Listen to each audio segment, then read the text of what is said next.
You're told you'll be the greatest Jedi the galaxy has ever seen. Yet, suddenly, you found yourself betrayed by your best friend, with your limbs toasted up in some lava like a s'mores Pop-Tart. This really sucks. But this is the story of Darth Vader. But how the hell did Darth Vader go from the galaxy's golden child to its most notorious monster? And what psychological explanations can be given to explain Darth Vader's development? Let's explore how Darth Vader's mind works. And make sure to stick around until the end for a psychological diagnosis. Darth Vader is born as Anakin Skywalker on the harsh desert planet of Tatooine, which is a really sucky place to be born. Tatooine's like really hot and has no beaches or pools, but what it does have is a lot of crime and human slavery. Anyways, unlucky Anakin Skywalker is born into slavery to mother Shmi Skywalker and father nobody. Now, from a young age, this Anakin kid has a couple of friends, but it's really the bond with his mother that sticks out. She's the only parent he has, and she's the cornerstone of his emotional support system. She's super loving and supports his piloting dreams and gives him some false hope that he might actually escape slavery one day and not have a horrible life, but it's sweet. And Anakin loves his mother just as much as she loves him. And at 9 years old, even builds her a droid called C-3PO to help her out with household tasks. I mean, that's touching, right? Anyways, along comes some space wizards called the Jedi, and they tell Anakin and his mom that he's like really special, because he might balance the galaxy, and that they want him to join their super secret space wizard club. He's told that he'll never be allowed to marry or see his mother again, but Anakin doesn't like girls enough yet to care, and he knows he'll miss his mom, but being invited to these Jedi hangouts is already a crazy privilege. But being told, hey, you're probably gonna be like the best Jedi ever because you have some special DNA, instills a superiority complex from authority figures that's not usually given to 9-year-olds. So Anakin's like, my choices are to stay here, poor as hell, and a nobody on a desert planet where the temperature is like 150 degrees Fahrenheit during the day, without beaches or pools, or I get to go to Coruscant, a place with pools, to learn how to use a cool laser sword and be worshipped as the chosen one? I'm in. Bye, Mom. Now, from a psychological perspective, Anakin's early attachment to his mother is a classic example of secure base theory. She's his positive constant growing up, and being forced to leave her plants the seeds of insecure attachment, which is a predictor of later struggles with things like abandonment, fear of loss, and issues with emotional regulation. Now, in order to get out of slavery, 9-year-old amateur race car driver Anakin wins this super dangerous alien car race thing against galaxy-renowned professional race car drivers. It'd be like me taking out prime Michael Jordan in a 1v1, so it's not shocking that this Anakin kid's superiority complex is continuing to grow. Before he leaves Tatooine, he meets this girl Padme with the Jedi, who's 5 years older than him and queen of a literal planet, and he thinks she's so smoking hot, but that's not that important yet. So Anakin leaves Tatooine, goes to Coruscant, and he's ready to start his space wizard training program. But there's a problem. The leaders of the space wizards don't want him to join their club anymore. They think he's too old and too attached to his mom, but his master advocates for him, and they're like, all right, fine, whatever. So they decide to train him. His master dies, but that's fine, he gets a new one, and he starts to train with the Jedi. But they're never fully convinced because he's like really good, but he's emotional and stuff, and because you're not allowed to express normal human feelings or emotions as a Jedi, he's not fully embraced by them. Their cold treatment and uncompromising rules foster feelings of rejection and alienation, both of which contrast sharply with Anakin's emotional needs, leading to cognitive dissonance, which is the intense psychological discomfort from holding two contradictory beliefs.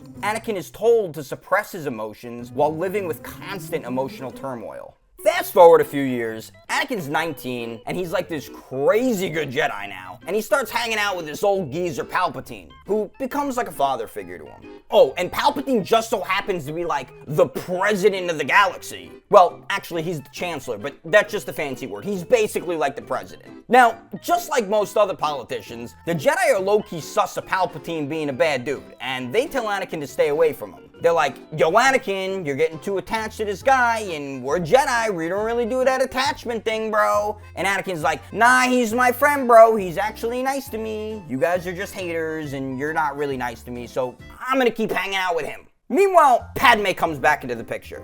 Remember her? She was a queen, and now she's a senator, and now Anakin's a bit older, and he totally wants to get with her. Keep in mind, Anakin's 19 years old, he's hormonal, he's super cocky, and why wouldn't he be? He's a crazy good Jedi, he's like 6'2" or something, and oh yeah, he's known as the Chosen One. He still has one hell of a superiority complex. Of course he thinks he can pull this baddie, and he does. Good for you, Anakin. But there's a problem. Remember, the Jedi are not allowed to have fun, or have emotions, or attachments, or anything like that, so having a mattress dance with Natalie Portman is definitely a no-go. So Anakin has to keep his relationship and subsequent marriage with Padme a secret from the Jedi, once again further isolating himself from the group he's sworn to for life. His secret relationship and marriage to Padme demonstrates impulsive behavior and emotional fusion. He depends on Padme for identity and emotional regulation. The secrecy of their relationship reflects maladaptive coping, which is an unhealthy way of dealing with emotional stress that provides temporary relief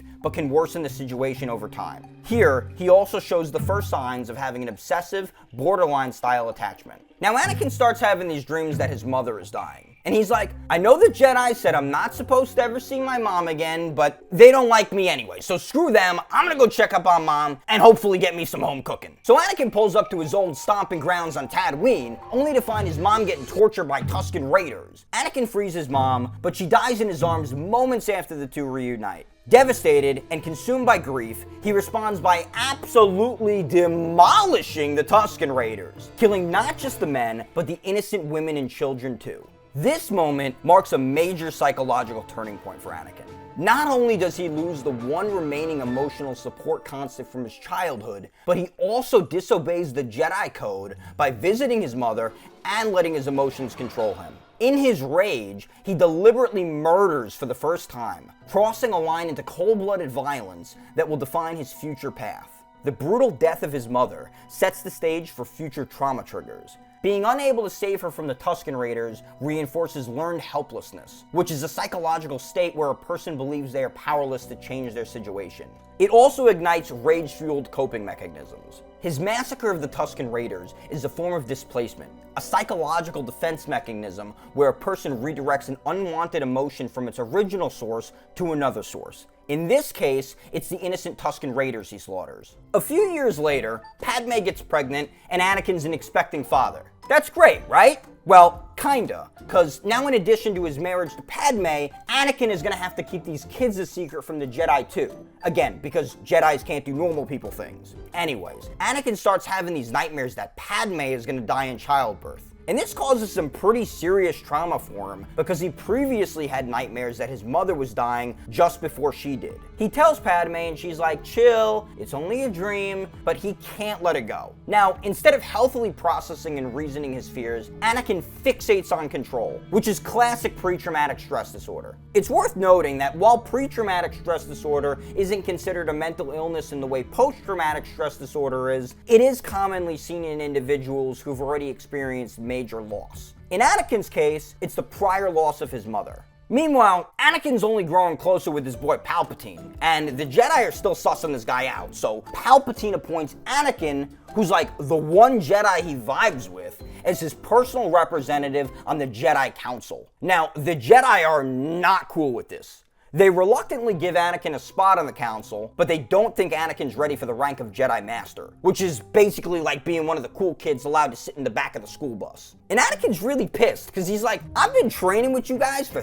13 years now, and you still don't trust me? And they're like, you're almost there, but nah, we don't trust you like that yet. Oh, and by the way, you know your homie Palpatine? We really don't trust him, and since you're close to him, we actually need a favor. You're gonna have to spy on him for us. This whole situation causes a major rift between Anakin and the other members of the Jedi Council. Anakin feels torn between the Jedi, who still don't fully trust him, and Palpatine, who flatters him and treats him like a peer. So he really doesn't want to spy on his homie Palpatine, but he's like, okay, I guess I don't have a choice. So Anakin goes on to spy on his homie Palps, and Palpatine's like, what's wrong, bro? You seem sad. And Anakin doesn't explicitly say that he's scared that Padme is gonna die, but Palpatine puts it together because Anakin holds his emotions together about as well as a bandage holds up a broken bridge. But that's what'll happen when you're taught to keep all your emotions bottled up for 13 years, so it's kind of the Jedi's fault. Anyways, Palpatine ends up telling Anakin that he knows how to save Padme, and then reveals that he's actually this super evil bad guy, and that the Jedi have been right for sussing him out all along. And Anakin's tweaking now. He's like, whoa, I thought we were friends. I'm totally gonna tell the teacher on you and get you in trouble, Palpatine. And Palpatine's like, that's cool. We still friends, and being evil is aura now. So Anakin goes back to the Jedi Council and tells them that Palpatine's evil, and they're like, whoa, if you're telling the truth, we'll trust you more. And Anakin's like, I'm gonna go help you defeat Palpatine. And they're like, no, we still don't trust you enough yet. And now Anakin's sad again, because he feels like he's been set aside by the Jedi for like the 100th time now.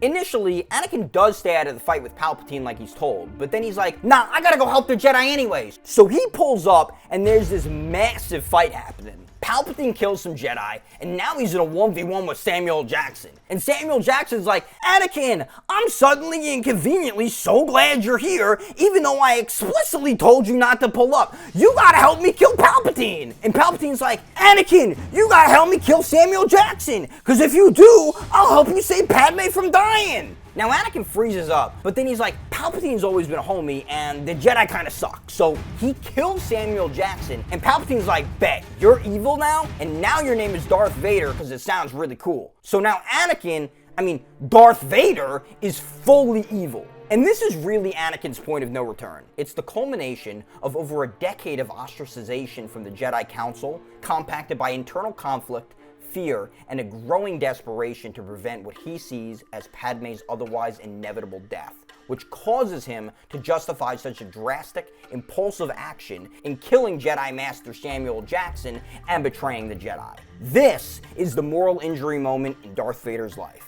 He chooses what feels like survival over morality. His inner conflict is overwhelmed by emotional reasoning. He reasons, I need to do this to save Padme, so it must be right. So now that Darth Vader's evil, Palpatine's like, we gotta kill all the Jedi. And Darth Vader's like, bet. So Darth Vader goes to the Jedi Temple and murders a bunch of Jedi kids, because apparently somehow this is gonna help save Padme. Here, Darth Vader experiences clear dissociation, a disconnect from an individual's thoughts, feelings, memories, and sense of identity. While dissociation can be classified as brief, everyday experiences like daydreaming, it can, in Darth Vader's case, also be connected to more significant and distressing experiences like during the massacre at the Jedi Temple. Here, Darth Vader dissociates and dehumanizes the Jedi younglings to protect his psyche. Subconsciously, he uses a psychological defense mechanism called splitting, which is the tendency to view situations in extreme black and white terms. In this case, Darth Vader uses the splitting defense mechanism to justify that even the innocent Jedi younglings must die because he and Palpatine agree to the generalized blanket statement that the Jedi must be killed. Darth Vader then commits another mass murder, this time on Palpatine's political opponents on this lava planet, before running into his former Jedi Master, Obi-Wan. Now Obi-Wan's like, Anakin, why are you evil now? Your wife Padme is pregnant, you have so much going for you. And Anakin's like, my name's Darth Vader now, and I'm evil now, and I'm gonna save her life, because if I wasn't evil, she'd die in childbirth like in my dreams. And Obi-Wan's like, I love you, bro, but you're crazy now, so I gotta kill you. So Darth Vader and Obi-Wan have this epic lightsaber battle, and it's all like, pew, pew, pew, pew, and then Obi-Wan ends up on this big rock, and he's like, Darth Vader, if you jump here, I'm gonna cut your legs off. And Darth Vader's like, you can't do that, I'm more powerful than you. Now, in Darth Vader's mind, he's better than Obi-Wan in every way here. His superiority complex is at an all-time high, and he's lost in the moment. So he thinks he's in the clear, and he goes for it and jumps at Obi-Wan on the high ground. And what do you know, Obi-Wan cuts off Darth Vader's legs, just like he says he's gonna do. So Darth Vader ends up in some lava, now without legs, but he's not fully in the lava, so he's not dead, but he ain't looking too good, right? And he's burning up, and Obi-Wan's like, I can't even bother to kill you myself because I love you, bro. And Darth Vader's all like, I hate you! And Obi-Wan leaves Darth Vader to burn to death in the lava. It's actually very interesting to note Obi-Wan's psychological reasoning here not to kill Darth Vader himself. He's clearly grappling with cognitive dissonance. Remember, cognitive dissonance is having intense psychological discomfort from holding two contradictory beliefs. On the one hand, Darth Vader, who Obi-Wan still refers to as Anakin, is like a brother to him. And on the other hand, Darth Vader has become a genocidal maniac who has now murdered a bunch of people and must be stopped. And Obi-Wan, as a direct foil to Anakin/Darth Vader, respects the Jedi Code to act without hatred, without vengeance, and to value life. And executing Darth Vader, especially when he's helpless and already defeated, crosses into the territory of cold-blooded killing, which is fundamentally at odds with the Jedi Code. So Obi-Wan opts not to be Darth Vader's executioner. For Darth Vader, the battle against Obi-Wan on the lava planet represents what some psychologists refer to as identity collapse, which is a term used to refer to a time of extreme self-doubt and confusion during which a person's sense of identity feels unstable to the point of feeling lost or disoriented. In Darth Vader's case, he literally tells Obi-Wan that his former identity, Anakin, is dead, although he quite obviously isn't, considering Darth Vader is Anakin. Now, unlucky for Obi-Wan, Palpatine shows up when he leaves, and Palpatine's all like, OMG, Darth Vader is still alive? So he puts Darth Vader in this super cool outfit that not only is able to keep him alive, despite his body being as cooked up as a Thanksgiving turkey, but also increases his aura by about 5,000 points. Now Palpatine's all like, I'm glad you're alive, bro, and Darth Vader's like, I'm crispier than some KFC, but I'm all good as long as Padme is all good. And Palpatine's like, she's dead. And Darth Vader's like, what? My nightmares were right, I thought we were gonna save her. And Palpatine's like, yeah, we're still friends though, right? And Darth Vader tweaks, but then he's like, yeah, we're still friends. Darth Vader's nightmares about, and later the confirmation of Padme's death, serve as additional trauma triggers and only further reinforce his pattern of learned helplessness, both of which echo the psychological impact of his mother's death. Upon learning of Padme's death, he once again turns to a rage-fueled coping mechanism, destroying machinery in an act of displacement, again mirroring his earlier violent outburst toward the Tusken Raiders. What Vader and Palpatine don't know is that Padme actually gave birth before she died. So Vader's actually a dad to twins! Over the next 20 years, Darth Vader actively hunts down the remaining Jedi. Hunting them down is an example of Darth Vader externalizing his guilt through persecutory rage. Killing Jedi isn't just an act of obedience or show of loyalty towards Palpatine, it's self-punishment and revenge against his own past, reinforcing a cycle of shame and violence. At the same time, Palpatine and Darth Vader build up this super crazy space base called the Death Star, which is meant to be this impenetrable fortress and base of evil operations. Soon after the Death Star is built, Darth Vader captures this girl, Princess Leia, who he doesn't know is actually his daughter, and he tortures her for information about some rebels that have been fighting against him and his homie Palpatine. She doesn't want to give him the information, so he's like, alright, and blows up the planet she's from, killing basically everyone and anything she's ever known. Darth Vader's torture of Princess Leia demonstrates how he is completely cut off from his own humanity. It's an example of emotional numbing and identity dissociation. His past is not only buried at this point, but actively denied. Meanwhile, Darth Vader's other kid, Luke, links up with Darth Vader's former Jedi Master, Obi-Wan, and they just so happen to stumble upon the Death Star right after Luke learns he's also a Jedi. They rescue Princess Leia, but Obi-Wan lets Darth Vader kill him in a much less epic lightsaber battle, sacrificing himself to allow Luke, Leia, and their homies to escape. Luke and Leia find the rebels fighting against Vader and Palpatine's crew and team up to destroy the Death Star. There's this big battle with spaceships and everyone's shooting each other like pew pew pew pew. Anyways, Luke destroys the Death Star and everyone's all happy, but Darth Vader and Palpatine aren't on the Death Star, so they live and start making plans to build another Death Star. A few years go by, and Darth Vader finds out he's Luke's father. Luke starts really getting into his Jedi training in his early 20s. Keep in mind, the Jedi thought Darth Vader was too old to start training when he was 9 years old, and Luke's like a whole decade older than that. But the Jedi are a little bit more desperate for recruits now that basically all of them are dead. Luke trains up a bit, and he senses that his friends are in trouble somewhere. So he's like, I gotta go save them. So he pulls up, and what do you know?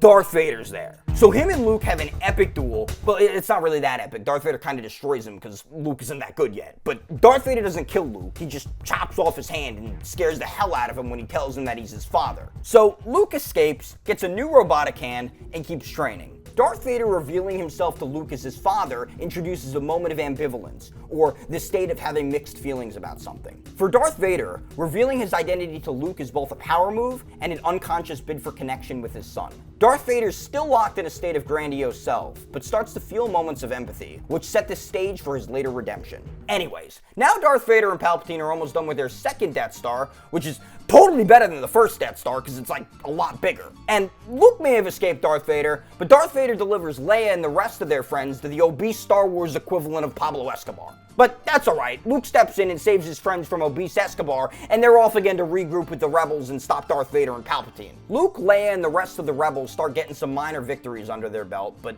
Luke realizes the only way he's going to end the war is by going to the new Death Star and defeating Darth Vader and Palpatine himself.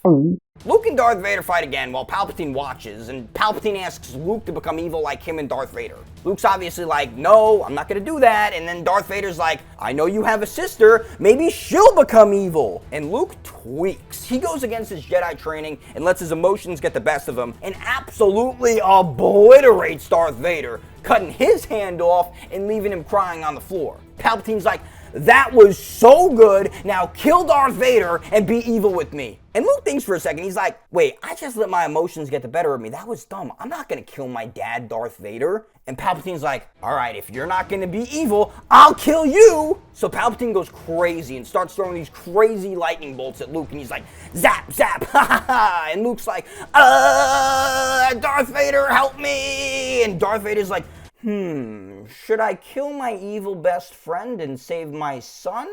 Or should I let my evil best friend kill my son? So he thinks about it.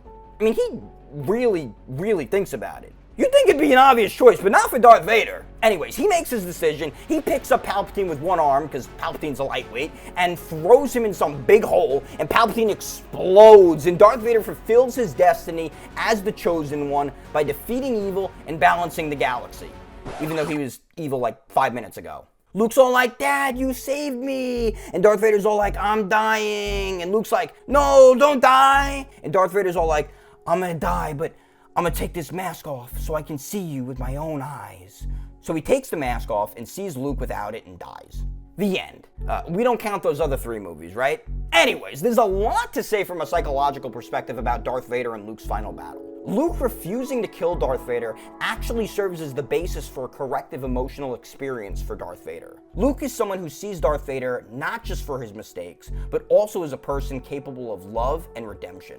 This gives Darth Vader a reconnection to the buried Anakin self, and for the first time, Darth Vader sees himself not as a monster, but as a father. Turning against Palpatine to save Luke's life is Darth Vader's ego reintegration, a concept used in psychology in the context of trauma recovery, where an individual reconnects and heals fragmented aspects of themselves that have been disconnected, suppressed, or damaged due to psychological distress.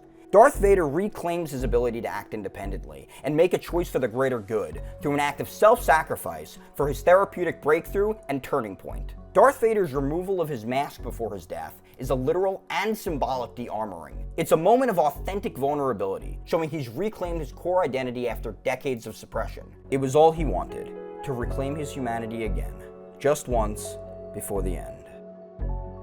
So how would a psychologist diagnose Darth Vader? Well, the impact of the death of his mother and Padme lead to widespread rippling effects. So a diagnosis of complex PTSD seems obvious. The withstanding effects of trauma and isolation make episodes of depression another clear diagnostic choice. But it goes deeper than that. Delusions of grandeur are a noteworthy mention, but throughout his life, Darth Vader is told that he's destined to be better than everyone else. So he accepts that rather than having the thoughts independently. This leads to a superiority complex and points to the development of narcissistic personality disorder. Vader also fits much of the criteria for someone diagnosed with borderline personality disorder, with symptoms including intense fear of abandonment, unstable relationships, impulsive and dangerous behaviors, intense inappropriate anger and difficulty controlling it, and identity disturbance. He also exhibits obsessive compulsive traits, but doesn't fully fit the mold for an OCD diagnosis. So what do you think? How would you diagnose Darth Vader? Let me know and tell me which character I should cover next in the comments below. Thanks for watching.